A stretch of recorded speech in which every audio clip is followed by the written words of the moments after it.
En la construcción de la nueva normalidad, no solo hay que tener en cuenta los hechos concretos, sino también las ideas, los pensamientos, las reflexiones sobre el pasado para que nos den insumos para pensar el futuro y sobre el futuro para que nos permitan imaginar nuevos órdenes sociales, nuevas maneras de relacionamiento social, nuevas maneras de proyectarnos como sociedad en el mediano y en el largo plazo.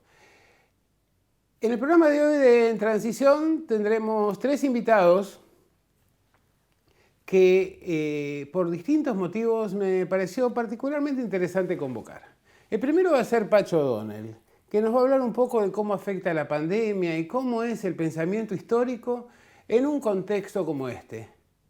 El segundo va a ser Alejandro Tarruela, otro intelectual, periodista, que nos permitirá entender en un contexto de largo plazo desde dónde venimos, cuáles son las cuentas pendientes y hacia dónde vamos en este contexto de transformación.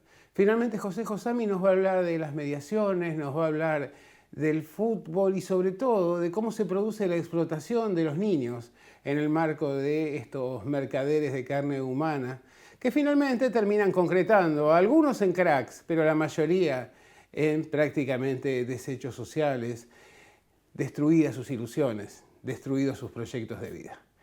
De este modo, te invito a que te quedes aquí, a escuchar a estos invitados, mi editorial para analizar un poco el contexto en el cual se va a desarrollar todo esto, y seguimos entonces imaginando la nueva normalidad.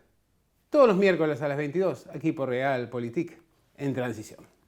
Ya volvemos.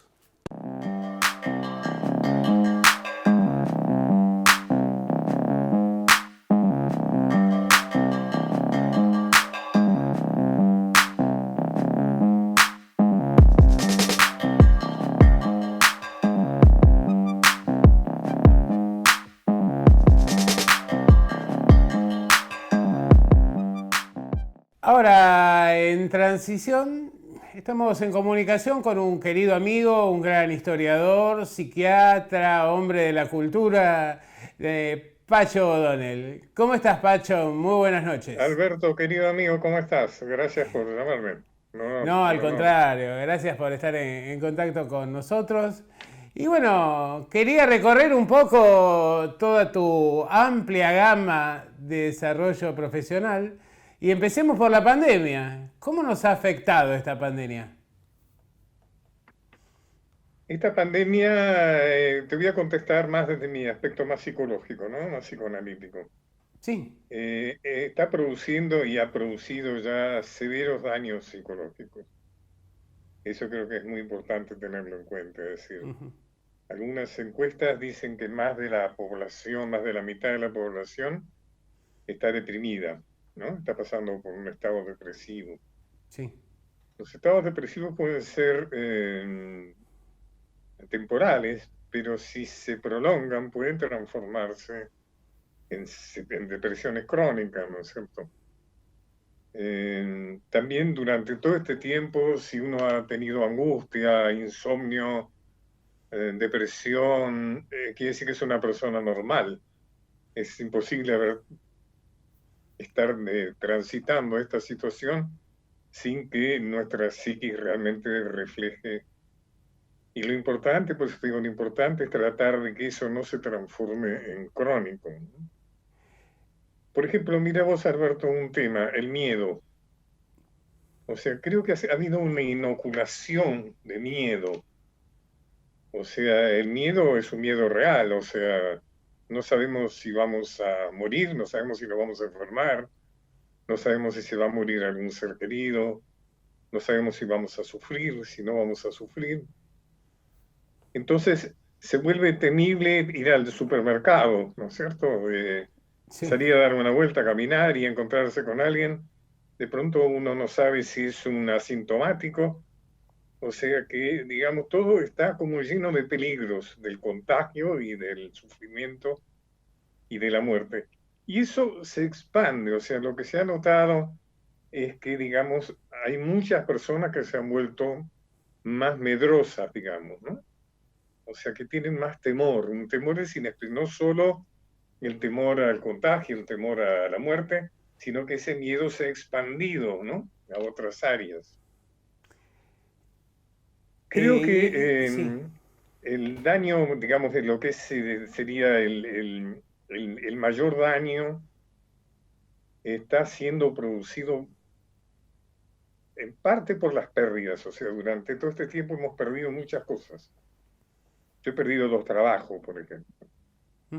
Se ha perdido la seguridad, se ha perdido el ingreso económico. Muchos, ¿no es cierto?, han perdido sus empresas, sus comercios. Ha habido muchas pérdidas, se ha perdido el contacto con seres queridos. O sea, ha sido una pérdida tras otra pérdida, que por supuesto es lo que genera la depresión. Pero no es fácil tolerar tantas pérdidas, ¿no es cierto? El duelo da para poder manejarse con alguna cosa, pero no con tantas. Y el otro problema que para mí es importante es la incertidumbre. claro. Si la psicología humana no maneja demasiado bien la incertidumbre. Y acaso muchas incertidumbres, ¿no? De alguna manera las dijimos recién, la incertidumbre si nos vamos a contagiar, si podemos reunirnos con un amigo y que no nos pase nada. ¿Cómo va a ser el país después de esto? ¿Va a haber país después de esto? ¿Cómo vamos a estar después de esto? ¿Qué es lo que va a pasar? O sea, una incertidumbre es, por ejemplo, no saber si algo que uno espera sale, que puede ser la nota de aprobación de un examen o que puede ser el triunfo de un equipo que uno quiere. Pero estas incertidumbres también acumuladas y de tal nivel también son muy dañinas. Te estoy haciendo un panorama muy general, muy rápido y absolutamente no clasificado, digamos, ¿no? Pero yo No, quiero pero decir, queda lo que hay que claro, tener en sí. cuenta es que esta pandemia ha producido y está produciendo daños psicológicos. Por eso es que la gente, por eso cuando se habla de que no respeta las cuarentenas y demás, creo que la gente está buscando resolver algo de estos daños, saliendo, encontrándose, aún arriesgándose, ¿no es cierto? Porque todo eso también, por ejemplo, yo recomendaría no tomar nada en un bar. Por favor, no se sienten en un bar a tomar un café o una cerveza.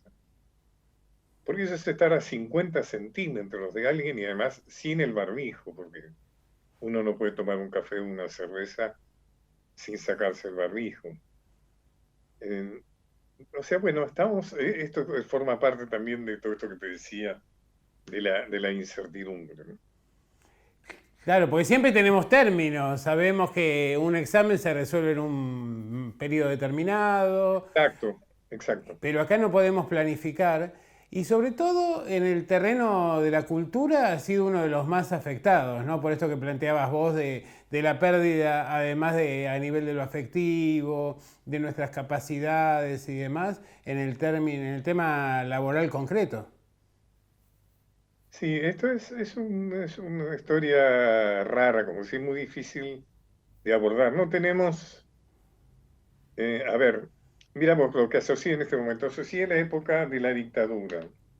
Un problema que yo tenía, que muchos teníamos en la época de la dictadura, es que no teníamos mecanismos para poder elaborar el tema del terrorismo de Estado.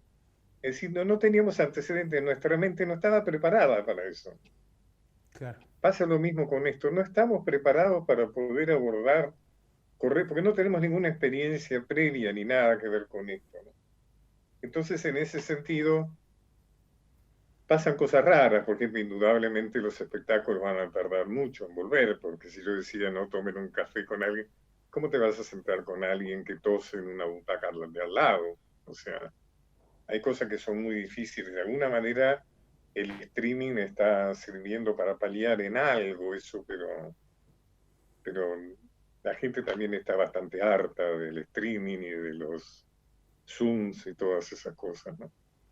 Ahora fíjate vos que yo te hablaba con un poeta y estaba muy contento porque decía que justamente algo que tiene tanta dificultad de difusión como es la poesía, en estos tiempos de pandemia realmente la poesía se había difundido como nunca. ¿Mm? Es interesante eso, ¿no? Sí, es encontrar un lado que a lo mejor teníamos oculto, ¿no? O un interés o una afectividad. Y aquí yo te... Eso sí, eso es clarísimo. O sea, hay gente que aprovechó, conozco un amigo mío que aprendió inglés durante la Ajá. pandemia, cosa que para su trabajo era fundamental, en una deuda que él tenía. Y bueno, para su trabajo saber inglés era importante. Bueno, aprovechó la pandemia para aprender inglés. Hay gente que no, que la pandemia ha sido una parálisis, ¿no? Como te digo, Sí. sumirse en la depresión también. No sé con qué Algunos te se pasó a vos, Ana, pero a mí reinventaron. me pasó que curiosamente lo que podría pensarse, me ha costado mucho leer. Leí muy poco, a Mira. pesar de que supuestamente hubiera sido un buen momento para leer. A mí me pasó que pude leer muy poco. Inclusive que no pude crear, pude escribir, pude corregir, pero mi creatividad ha estado en todo este tiempo bastante interferida. ¿Y estuviste escribiendo historia concretamente o estuviste trabajando con obra de teatro, con una creación más literaria? Bueno, todo, con todo eso, ¿no? Ajá. Mira, acá arriba del escritorio tengo una ramita esto me emociona, ¿ves? Los primeros brotes de un sauce de primaverales. Eh, Terminé al principio de la pandemia, le di, bueno, nunca termina nada, Picasso decía que uno no termina, sino que abandona, ¿no? Bueno, abandoné una obra, perdón, un libro de historia que venía trabajando hace tiempo y que pude abandonar al principio de la pandemia, que es la historia de la época que a mí me interesa, como vos sabés, que es la historia del siglo XIX, o sea, Así un es. libro que plantea la historia argentina hasta la organización nacional. Oh, Después intenté escribir teatro, estoy peleando con una obra de teatro, pero no logro resolverlo, digamos, ¿no? Pero no, después eh, he leído, he hecho, digamos, he trabajado bastante en las redes, te diría, ¿no? Me he sí. encontrado con las redes, sobre todo con Instagram. Hice ahí un Bueno, te curso vemos de muy activo historia. en Instagram. Bueno, porque la gente respondió muy bien. Hice un curso de historia de 130 clases que ya terminamos. Oh, Clases muy breves porque de 5 a 8 minutos, porque el internet no transportaba eh, videos más largos que eso, ¿no? claro. Y ahora, ¿sabes qué? Ahora me propuse hacer lo mismo, escribir una historia progresiva, cronológica de Juan Manuel de Rosas. Mira. Y bueno, lo voy a hacer en Instagram. Vamos a empezar. Yo creo que hay algo que también pude aprovechar. Si vos me preguntás qué es lo que más pude aprovechar de esta maldita circunstancia, es divulgar el concepto de la historia revisionista. Como vos sabés, yo soy uno de los muy pocos partidarios, por lo menos que se reconoce, pero el problema no tanto es no ser, sino reconocerse. Hay Así es. colegas mías que evidentemente podrían auto llamarse revisionistas, pero piensan que eso es un compromiso riesgoso y entonces no se autoclasifican, Sigue teniendo mala algo prensa. porque sabemos que el revisionismo siempre ha sido muy criticado y muy descartado, lo sabes muy Así bien. es. La cuestión es que durante esta pandemia, realmente con ese curso y con varios y demás, he podido difundir bastante el concepto de la historia nacional, popular y federal, que es la base de la historia revisionista, ¿no? Así que en ese sentido creo que, o sea, tengo una cantidad bastante interesante de seguidores y demás que se han prendido en esto. Y tenemos un buen diálogo de ida y de vuelta, preguntan, consultan. Esa ha sido la parte más interesante para mí de la pandemia, más productiva. Pacho, te agradezco mucho tu participación y bueno, voy a seguir molestándote porque en realidad los temas a tratar siempre son inacabables contigo. Exactamente, pero te agradezco mucho y te felicito por este programa, ¿eh? Muchas gracias, Pacho. Ha sido Pacho Donel, aquí en Transición.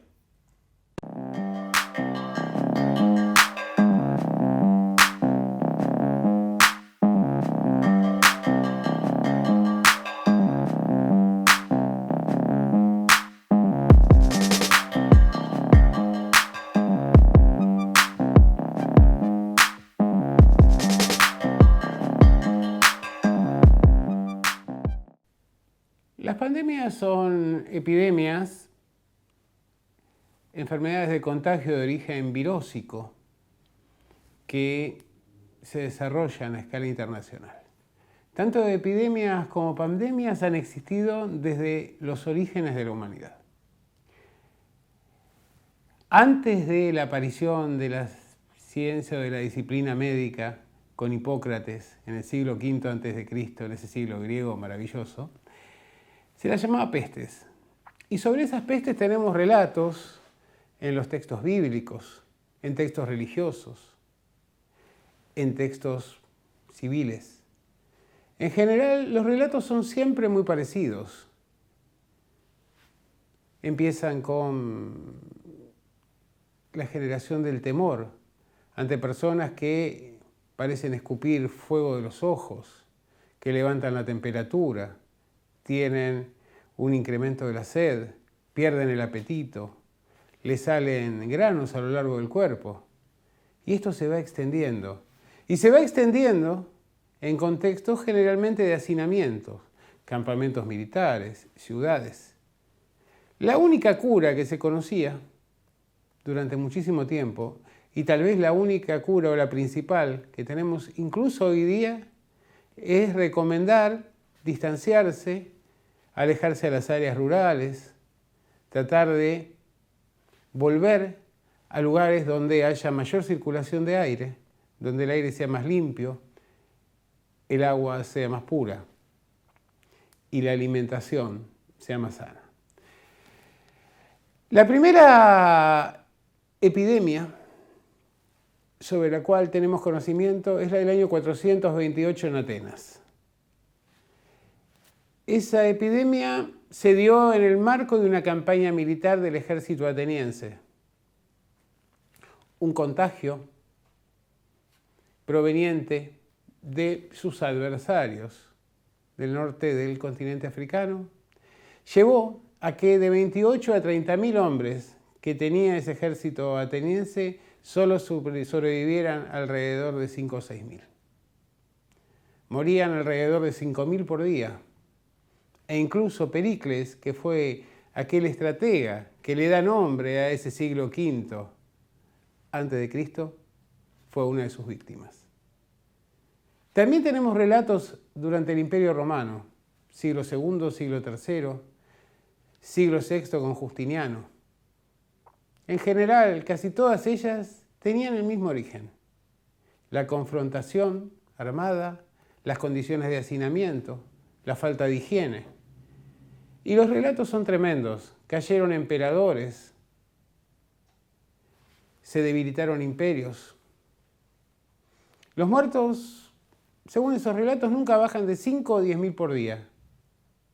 Incluso en algunos casos, hasta el 60% de una ciudad gigantesca como era Constantinopla cayó víctima fatal de esta circulación virósica.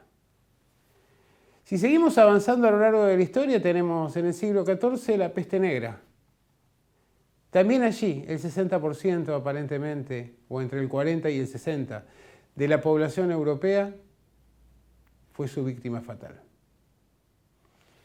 Y esta pandemia que quedó en la memoria colectiva se extendió también por el África y por el Asia, causando daños similares. Yendo a nuestro país, tuvimos distintas epidemias. En la década de 1860, en el marco de la Guerra del Paraguay, la llegada de los heridos, de los licenciados en el frente de batalla, en las condiciones inhumanas y antihigiénicas en que se combatía, provocaron distintas epidemias. La de cólera fundamentalmente, que se llevó la vida del vicepresidente de Bartolomé Mitre en 1867. Eso obligó que Mitre tuviera que dejar la conducción militar del ejército para retomar sus funciones como presidente. Entre 1871 y 1873, la peste bubónica. Una peste que se llevó la vida de alrededor del 40% de la población porteña y que de alguna manera convenció a las clases acomodadas de que tenían que alejarse hacia el norte de la ciudad y lo que es el Gran Buenos Aires actual cercano, para tener mayor distanciamiento social. Los pobres caían como moscas, pero no solo los pobres, también aquellos que formaban parte de las distintas cuadrillas médicas, de los enfermeros, de los voluntarios. No son nuevas las pandemias ni las epidemias. En general, tampoco es nueva la respuesta. Temor, ansiedad, inquietud. Violencia incluso contra aquellos que tratan de combatirlas. Los remedios tampoco lo son. Ya lo dijimos, distanciamiento, higiene, comida sana. Pero el problema es que no todos pueden adoptar estas condiciones. Para los más pobres, siempre los más pobres, son las víctimas de la pandemia. A su situación precaria deben sumarle la imposibilidad de mudarse a otro lado, su necesidad de supervivencia, el hecho de vivir amuchados en espacios con absoluta falta de higiene. Las pandemias nos han enseñado que la solidaridad social es un factor determinante. Pero el liberalismo nos ha tratado de destruir esa solidaridad social, privilegiando al individuo, privilegiando la suerte personal. Y así es como estamos ahora. Otra consecuencia de pandemias y epidemias son los cambios en el sistema económico, en las formas de trabajo, en los circuitos comerciales. No solo son crisis humanitarias. Estas grandes pandemias a nivel internacional anticipan cambios. Y generalmente anticipan cambios donde los pobres son cada vez más pobres y los ricos son cada vez más ricos. Donde desaparecen profesiones, se crean otras y aquellos que no tienen calificación se encuentran en una situación de abandono y de exclusión. Ahora estamos frente a una pandemia, con una terrible crisis económica y con cambios en términos geopolíticos y cambios en las formas del trabajo. La experiencia histórica debería servirnos para afrontar este desafío. De lo contrario, seguiremos repitiendo lo que pasó siempre. La mayor parte de las poblaciones a escala mundial terminan siendo las víctimas. Y quienes son las peores víctimas son los más marginales.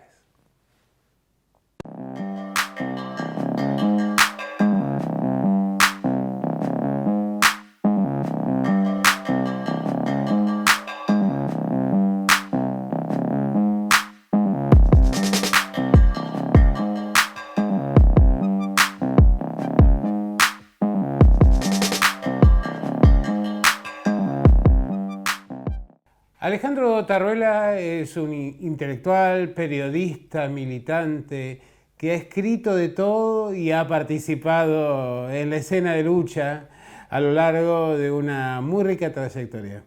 Ha escrito recientemente una nueva edición, una nueva versión de su historia de la sociedad rural y con él queríamos comunicarnos para ver un poco cuánto de esa sociedad rural y de esa presión oligárquica sigue existiendo en el presente e incide en el curso de esta pandemia.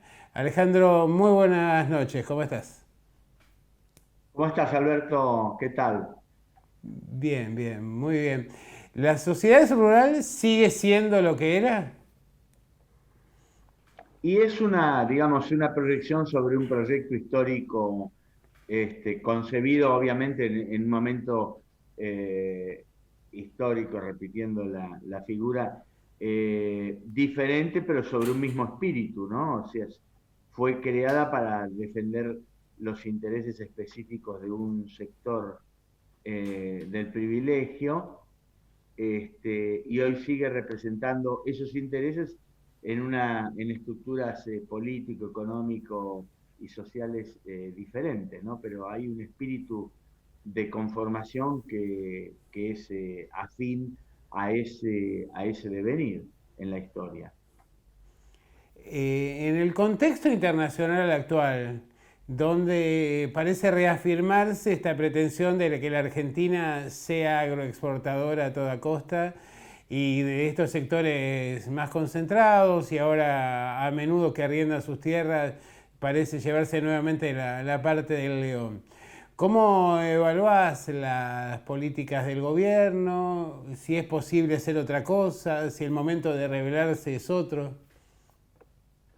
Bueno, yo creo que, digamos, hay toda una impresión de que estamos ante una situación de cambios y transformaciones muy profundas, luego además atravesadas por el tema de la pandemia. Bueno, la sociedad rural estaba parada en una estructura corporativa de nuevo tipo a partir del neoliberalismo, pongámosle los años 70 para acá y los 90, ¿no es cierto?, se dan el neoliberalismo abiertamente, donde sus intereses se van entrelazando con las corporaciones financieras, ¿no?, que son las que van tomando la estructura de las tierras para producir, en este caso ir al monocultivo de la soja, ¿no? Entonces ahí hay hay un cambio muy grande de cómo se producen los negocios.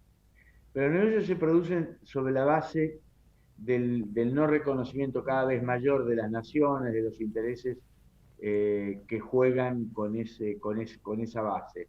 Entonces ellos procuran ser socios de las corporaciones financieras internacionales, que no tienen, muchas veces no tienen país de sostén, y sobre esa base, digamos, profundizan una estructura casi esclavista del trabajo, la negación del trabajo también ahora por toda la problemática de lo que significa la forma de explotación, ¿no es cierto?, con la aplicación de nuevas tecnologías. Entonces, en eso se produce digamos, este comienzo de lo que puede ser una sombra en la cuestión neoliberal. Y ahí es donde creo que existe la alternativa de volver a discutir, a debatir cuál va a ser la estructura con que se va a producir la explotación agraria, agrícola, ganadera, en función de estas nuevas características que existen. Y ahí es el debate, la posibilidad de que intervengan desde el Estado las instituciones que pertenecen a pequeños y medianos propietarios de tierra, a productores, que hay en gran cantidad, y los gremios también, incluso los gremios que representan a los trabajadores, ¿no? Lo que sí que esto toma a la sociedad rural con un nivel de dirigencia que es casi esclavista, ¿no?, por decirlo, en el nivel de atraso que tiene respecto al tiempo que le toca vivir. Es muy posible que haya un reclamo desde lo social mucho más severo, porque además el capitalismo está cuestionando la vida en este momento. O sea, la pandemia, a través de la producción en masa, a través de lo que es los frigoríficos, la muerte en masa de animales, y todo eso ha traído esta problemática, ¿no es cierto?, que tiene que ver con la salud de los pueblos. Pero esto es un resultado directamente de un alto desarrollo absolutamente fuera de la vida del neoliberalismo. Se une eso al uso de los glifosatos, es decir, volvemos de algún modo, aunque parezca mentira, paralelamente a todo análisis, hay que hacer un análisis de Auschwitz, la forma de explotación de los animales, eh, las aglomeraciones, ¿no es cierto? Y a su vez de Auschwitz también por el uso de los gases. Los glifosatos son el equivalente de un Auschwitz a cielo abierto, ¿no? Entonces me parece que eso es parte de la nueva problemática que nosotros nos vemos con respecto al campo y con respecto a esa representación de base que es la sociedad rural. Si hubiera el libro tenido, digamos, ocasión de haber atravesado, será esto para la próxima edición, hubiera colocado eso. Yo estoy diciendo de que el glifosato es una especie de Auschwitz a cielo abierto, lo he dicho en diferentes foros y programas periodísticos, y me parece que es una clave del tiempo que nosotros tenemos que tender a terminar, puesto que nosotros tenemos dentro de ese Auschwitz a cielo abierto uno de los lugares de mayor nivel de contaminación a nivel mundial, que es Odin Rhein, ¿no? Conocemos las historias terribles en muchos otros lugares, que se da también en Villa María y otros lugares del país, no en la provincia de Buenos Aires, en la provincia de Entre Ríos. Entonces, eso es parte de Alejandro, la problemática para analizar la sí, sociedad rural hoy en día. de alguna manera las condiciones que genera esta situación de coincidencia de la crisis con la pandemia en el marco del neoliberalismo y demás, parecen acercarnos a las situaciones de sobreexplotación laboral de los tiempos de la revolución industrial, aun cuando con un mucho mayor daño sobre el medio ambiente, con una restricción o con una demanda mucho menor de mano de obra y demás. ¿El tiempo de la revolución está olvidado? No, yo creo que todos esos, toda revolución, todo cambio tiene elementos que quedan después, elementos que se pierden y datos que se van reactualizando, ¿no? Yo pienso que no, en el sentido del espíritu de todo eso. Lo que ocurre que en medio de esa realidad mundial hay una particularidad suramericana, que es el peronismo, que el peronismo de algún modo dice, muchachos, no nos hagamos los tontos, somos capitalistas, lo que hay, somos el conjunto del mundo está en el capitalismo, lo que hay que hacer las reformas, lo posible es hacerlas adentro. Muchas revoluciones se hacían desde afuera y después desde afuera entraban, ¿no es cierto? O eran media afuera, media adentro y terminaban adentro. El peronismo dice, nosotros estamos adentro, pero dentro de ese adentro tenemos que, porque vos señalabas un punto ahí que es muy importante, el trabajo ahora a veces se da y a veces no se da. Por la estructura tecnológica te produce el apartamiento, pero el peronismo sostiene que, a diferencia de cualquier otro movimiento en el mundo, dice el trabajo es un derecho. Por lo tanto, la negación del trabajo por el uso de modernas tecnologías, lo que está anulando es un derecho de la sociedad humana, ¿no? Entonces ahí es un elemento sumamente importante a tomar en cuenta, porque no solo, bueno, no tienen trabajo, bueno, ¿qué voy a hacerle? Lo dejamos fuera de la realidad. Entonces, el sistema del neoliberalismo te produce una especie de muerte ciudadana, ¿no? Una muerte ciudadana, una negación absoluta de los derechos, y pienso que lo que se discute hoy en día además es el trabajo, pero además el trabajo dentro de las características de un derecho. Si hay derecho al trabajo, hay derecho a una estructura jurídico, social y política donde se genere ese trabajo, ¿no? Y ahí la Alejandro, sociedad sí. rural es uno de los enemigos y tenemos el ejemplo más vívido de eso en uno de sus últimos presidentes, que fue Echeverre, de Entre Ríos, que en cierto momento se descubrió que 2 de los peones de los campos de ellos vivían en condiciones de esclavismo y les pagaban 400 pesos mensuales desde hace años y vivían en un rancho donde no tenían ni baño, ¿no? Entonces, esas son las condiciones que se trata de cambiar. Y me parece que acá va a haber un replanteo de lo que significa la pyme, la pequeña y mediana producción, porque la producción concentrada es lo que produce esto que yo digo que es una negación de la vida y una generación de un sistema que va en contra de la vida, ¿no? Así es. Bueno, Alejandro Taruela, te agradecemos mucho la comunicación y seguiremos dialogando porque me ha quedado una pregunta clave para hacerte, pero te la hacemos otro día. Si para vos el Frente de Todos es la versión actual del peronismo o si vos haces una diferenciación entre el Frente de Todos y el peronismo, como hacen algunos protagonistas y también algunos analistas. Pero eso lo vamos a dejar en suspenso para una próxima comunicación. Así que muchísimas gracias, Alejandro Taruela. Recomiendo tu libro sobre la historia de la sociedad rural y seguiremos aquí en Transición.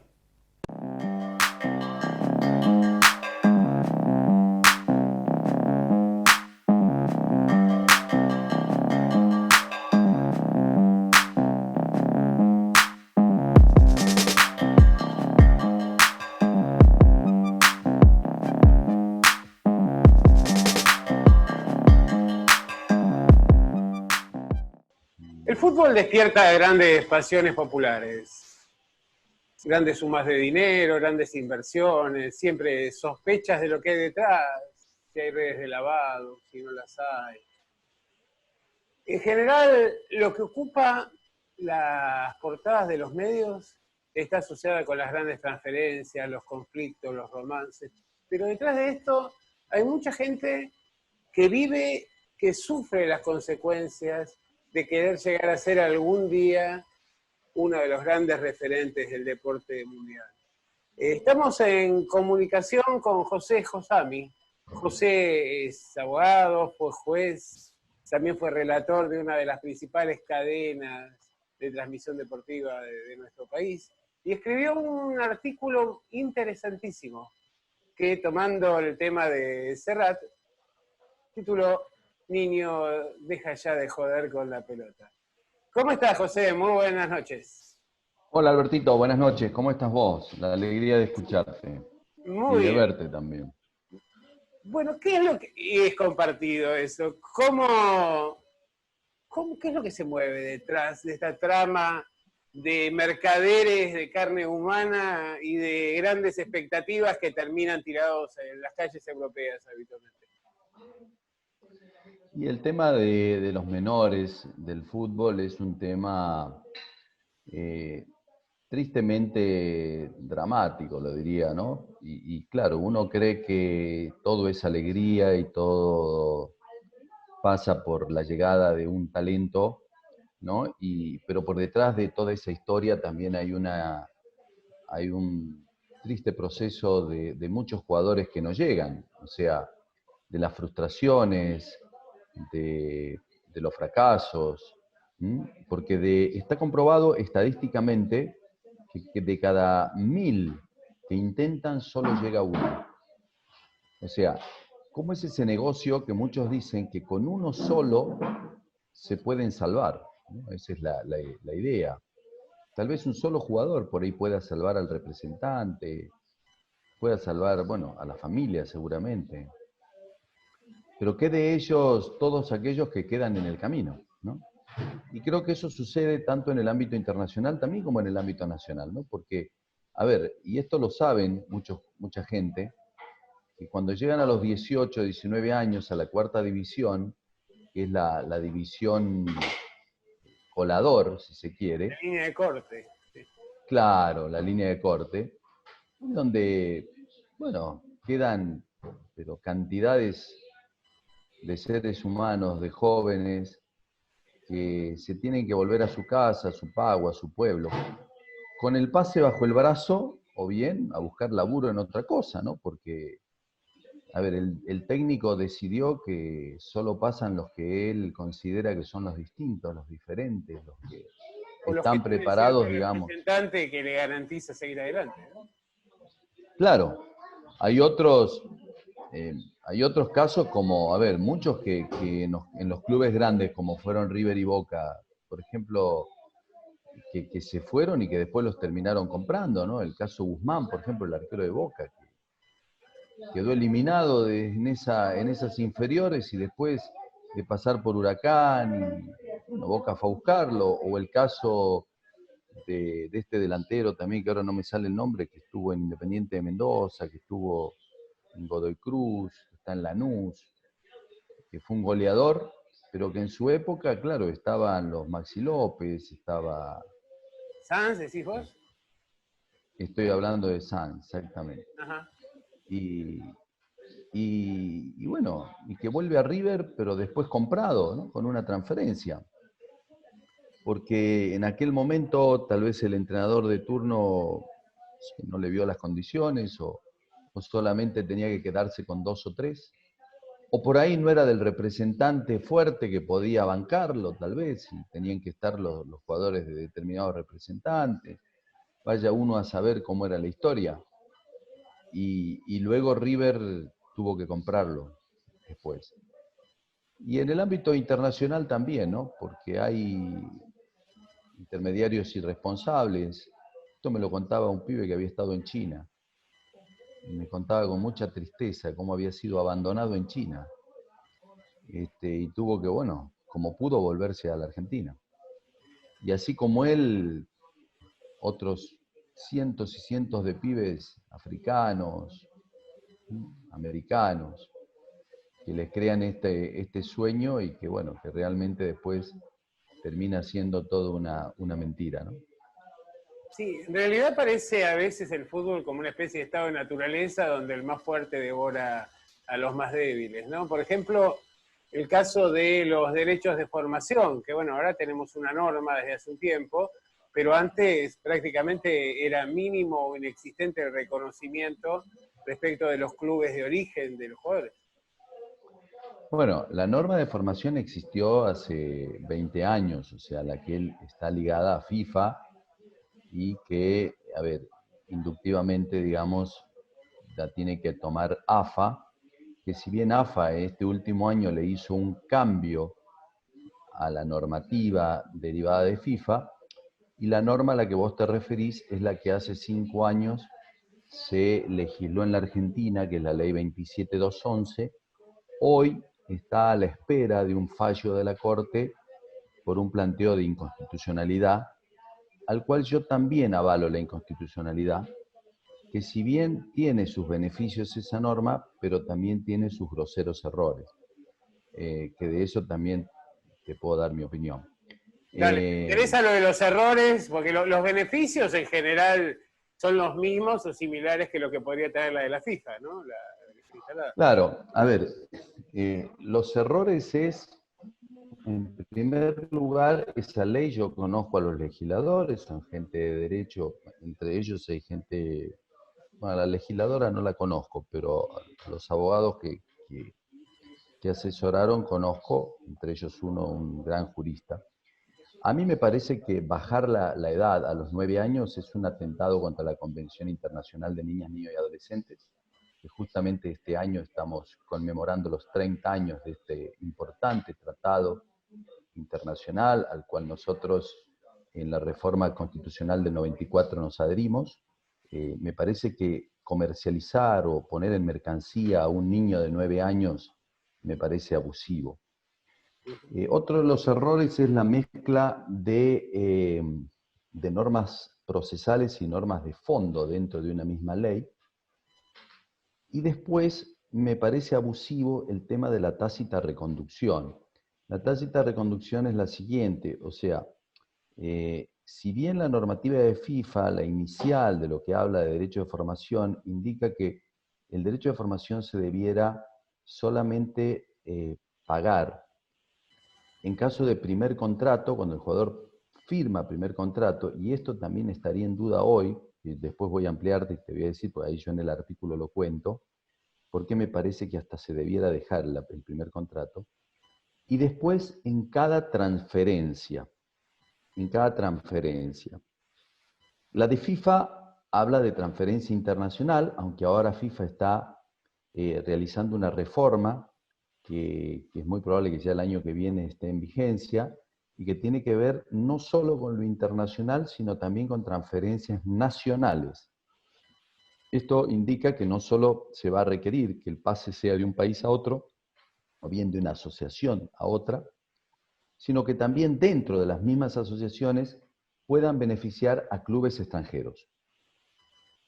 Esto ya te lo voy a explicar con un ejemplo para que quede más claro. Lo que dice la 27211 es que también se debiera pagar indemnización en la renovación de contrato. O sea, allí está esa tácita reconducción que para mí me parece inconstitucional, ilegal. Porque te imaginas que si vos tenés un jugador que le haces contrato y le renovás contrato y le seguís renovando contrato y le seguís renovando contrato y un jugador se te queda en tu equipo por mucho tiempo, cada vez que le vas a renovar contrato le tenés que pagar indemnización, o sea, lo asociás al club formador, digamos, a la labor del jugador en tu club. Y me parece que ese no es el espíritu del derecho de formación. El derecho de formación está escrito para que se abone una indemnización digamos, en virtud de la educación que recibió ese jugador, del adiestramiento que recibió ese jugador durante un periodo de edad, que FIFA lo tiene entre los 12 y los 21 años, y que se lo puede pagar hasta los 23. Y la ley acá, la 27211, primero que pone el límite entre 9 y 18, ¿m? o sea, lo que se pagó en 2018, pero digamos que hace un mix entre lo que es derecho de formación y solidaridad, porque lo hace pagar hasta que siga, pero dentro de las transferencias nacionales, o sea, no tiene un límite de pago. Si bien FIFA va a imitar a esta ley, yo le digo así porque va a salir posteriormente, va a unir formación con solidaridad, va a poner directamente un porcentaje y lo va a hacer con transferencias también nacionales, ¿no? Que los españoles un poco reclamaron eso porque ellos no quieren tener una ley nacional de formación. Esto indica que si mañana un jugador pasa de Platense a Argentinos Juniors, se va a pagar un porcentaje a todos los clubes que ese jugador lo formaron. Si es por la ley nacional, entre los 9 y 18 años. Ahora, si ese jugador, supongamos, viene de jugar o que estuvo entre los 12 o hasta los 20 años, suponete, entre 19 y 20 años estuvo en un país, en otra asociación, y volvió al país y jugó acá, y damos ese caso del ejemplo, bueno, ese país, ese club, pongamos Peñarol de Uruguay, ese club va a poder cobrarle, no obstante que el pase fue entre Platense a Argentinos Juniors, o de River Argentinos Juniors, Sí, o como sea, dentro del país, va a poder cobrar el club extranjero. Una Esa estaría en la pregunta, reforma José, para Sí. concluir. El hecho de que existe una reglamentación en FIFA y que las asociaciones estén subordinadas a la autoridad de FIFA, ¿no implicaría la posibilidad de conflictos entre una norma local y la norma internacional? Bueno, a ver, FIFA como todos los organismos internacionales, o la mayoría, afectan también a las legislaciones nacionales. Ya de por sí te diría que, por ejemplo, FIFA o todas las asociaciones internacionales del deporte invitan a las partes a no recurrir a la justicia ordinaria, con lo cual ya se estaría violando la tutela judicial efectiva, que es un derecho humano esencial, que es el derecho al acceso a la justicia. Salvo en las cuestiones laborales, pero después en cualquier otra digamos, fuente, otra rama del derecho, digamos, estas asociaciones o federaciones internacionales invitan a ir a los tribunales arbitrales o a los tribunales deportivos y no ir a los tribunales ordinarios, que así han sido Recuerdo el castigados. caso de Silva con la transferencia a Boca, donde hubo un recurso a la justicia ordinaria. Y sin embargo, como el pez era grande, digamos, la FIFA no actuó a lo mejor con la misma autoridad o decisión que lo haría frente a otro club. Bueno, lógico. Es así. Lo de Silva, por ejemplo, con Boca, que después lo que pasó con Vélez y la Fiorentina, que también fue un notable error en ese caso de un fallo del TAS que habilitó a que los equipos europeos se vengan a llevar jugadores de Sudamérica por 2,50 pesos, fue realmente una vergüenza que pasamos en ese tiempo. Eso fue el famoso fallo Webster, que después el mismo tribunal arbitral, digamos que lo al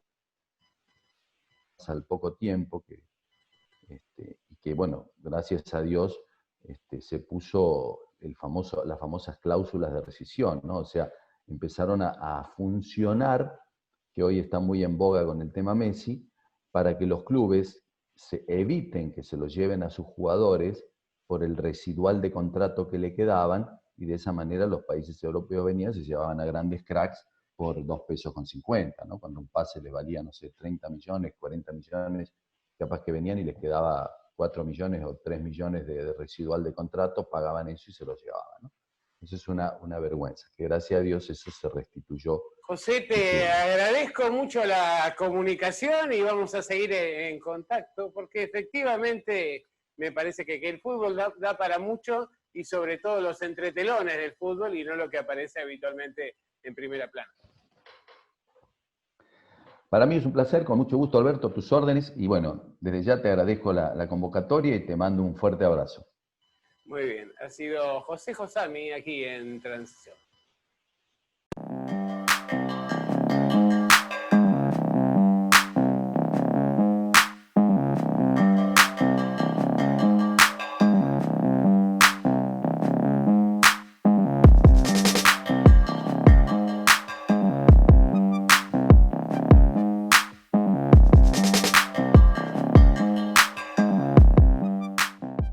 Cuando las sociedades olvidan su pasado, están condenadas a repetir sus errores.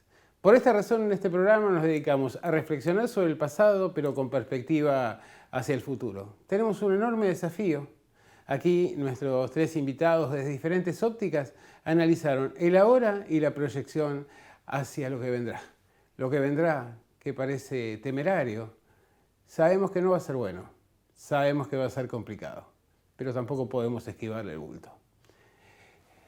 El próximo miércoles te espero aquí para continuar con estos diálogos y estas reflexiones en transición a las 22 horas por Realpolitik. Chao.